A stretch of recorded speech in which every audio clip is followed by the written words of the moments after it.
Hey guys, welcome back to another video. I want to welcome all of our new subscribers and thanks so much to Ash and Terry over at Escape to the Dream Restoring the Chateau at Chateau de la Lasagna for the shout out. We appreciate it. We love watching you guys and we hope that you guys enjoy our recipe for today. Today we're going to be making potato soup. We know that the weather is starting to turn a little cooler in the evenings. And that might not be great news for my garden because we are trying to get some extra things out of the garden before our first frost, but it is good for soup weather. And we're going to start with potato soup and then we'll go on to what goes best with the potato soup, and those are sandwiches. We like a grilled ham and cheese sandwich, and these little sliders are some of the best ones that we love to make. These little liners for the slow cooker help clean up be a breeze, and these are found in the Ziploc section or tinfoil section of your grocery store. Hopefully they have them all around the different places of the world where you guys might be, but they do have them at our grocery stores and we love to use them for easy cleanup. These are the ingredients. We are going to start out with some of these at the beginning of the soup, and they're going to cook for about 6 hours in the slow cooker. Some other ingredients are going to go on toward the end, so we'll talk about those as we get closer to the end of the soup. All right, so I've washed and peeled our potatoes. I did a Yukon Gold potato because that's what I had left in my bag of potatoes, but you can use any potato you like, russet potato or whatever you have on hand. I chopped up some little baby carrots. Again, that's what I had on hand. So we chopped up about 10 of those little baby carrots, or maybe 2 or 3 large carrots, and half of a sweet white onion. We have all of our potatoes diced up, and I'm going to add these to our slow cooker. All right, so as you can see, I have our liner in our crock pot in our slow cooker. Have all the potatoes, onions, and carrots. Now we're going to add our seasoning and our chicken broth. We know that potato soup can oftentimes be a little bit bland. So in order to not have it too bland, we're going to add a few seasonings just to kick it up a notch, but not to make it too spicy. All right, so the first thing we're going to add is our red hot seasoning blend. You can add whichever brand that you like, and I just like to pour some in, probably about a teaspoon. The next thing we're going to add is our salt, and I like to add a generous amount of salt for potato soup, so I'm probably going to add about a teaspoon of salt. And then we're also going to add some black pepper. So if you don't like black pepper, that's fine too. You can add white pepper or no pepper, but I like to add a little bit of black pepper and shake about a half a teaspoon of black pepper there. And then we're going to finish it all off with our chicken broth. So I get a low sodium chicken broth because I've already added sodium. But you can add regular chicken broth, or you can do a vegetable stock if you'd rather keep it without the chicken broth in it. You can do a vegetable stock as well. So I'm going to top the rest of this off with water and then let it cook on low for about 6 hours.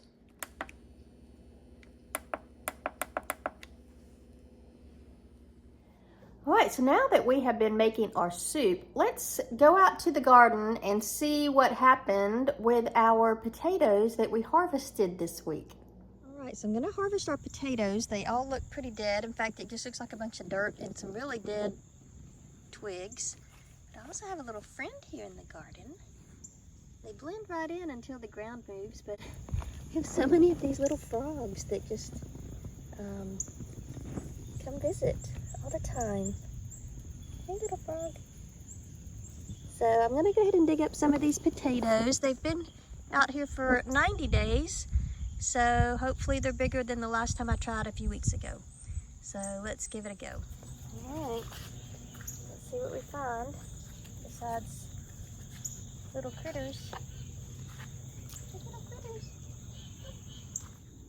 All right, let's see. I found, now that is probably the smallest potato on the planet. Looks like the size of a pea. But we'll keep looking. Hopefully we'll get a good harvest.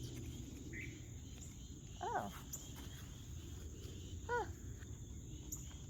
There's quite a few in here. These are all very tiny, like bite-sized potatoes. Another one. These are all really tiny. I was really hoping that the 2 weeks that passed and with all the potato plant itself totally dead, that meant they would be a good harvest, but guess not. There's a bunch of them though. Just wish they were bigger.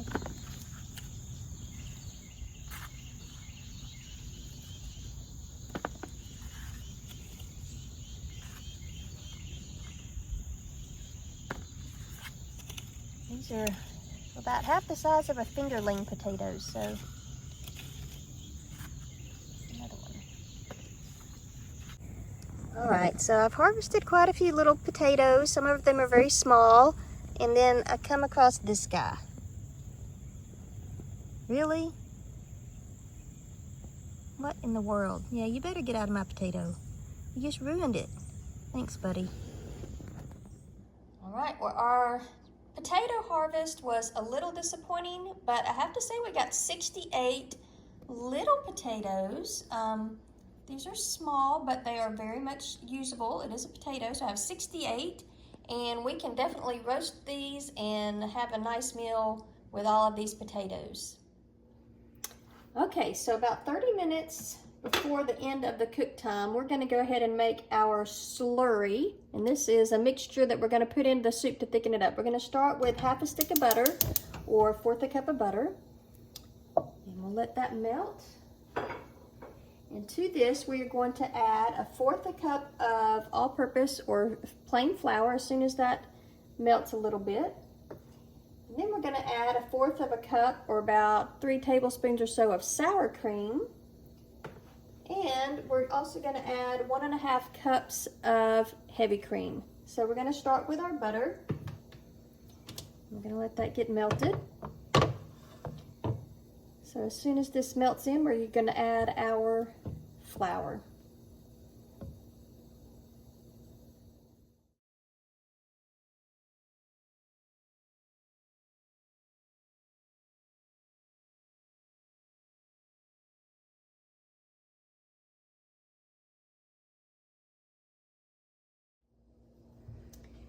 All right, so we've combined our ingredients. This is just kind of a thickening sauce that we're going to add to our slow cooker now.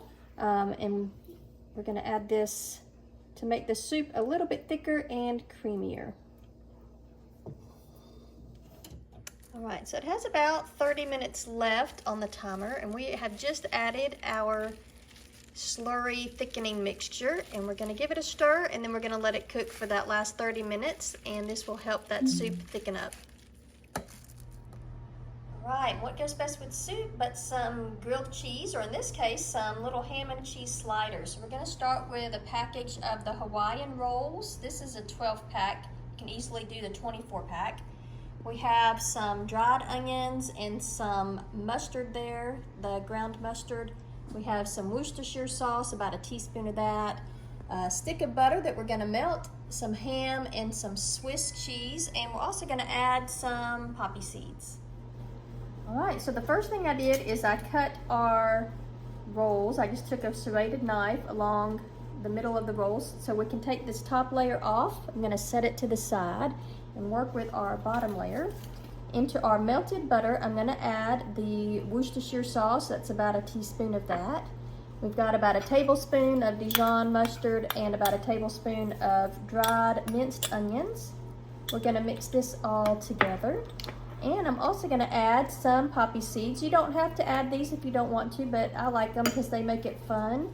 And anyway, it's just always a fun time to have a few poppy seeds in there. So I'm going to add about a tablespoon of those. We'll mix that together, and we'll let this marinate here for just a minute while we prepare our bread.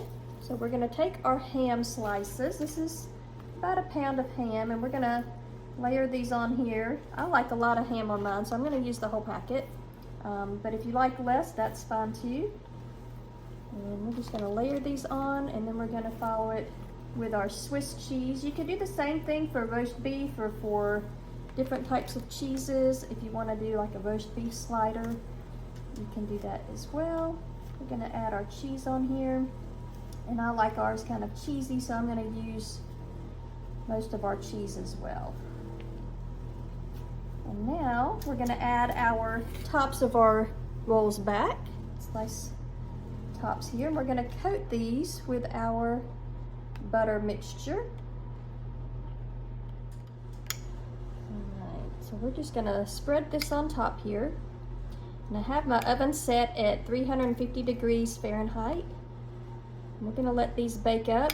Sometimes I like to tint them with some foil so that they don't get too overly done on the top, but you don't have to. They're gonna cook for about 20 minutes at 350 degrees until everything's nice and melted. And I put these on a sheet pan covered with foil because butter can make a mess, but you can also do it in a 9x13 pan or whatever type of pan you have on hand. So there is our poppy seed and onion and mustard and butter and Worcestershire sauce mixture. So it smells really good already. So we're gonna pop these into the oven. Cook for about 20 minutes. You can see the cheese is all melted. The tops are lightly brown, but not too crunchy. Everything smells delicious. We're gonna cut these apart and serve them with our soup. All right, so our soup I served up, and I put some bacon and cheddar cheese on top and a few of our little onion chive sprigs from the garden.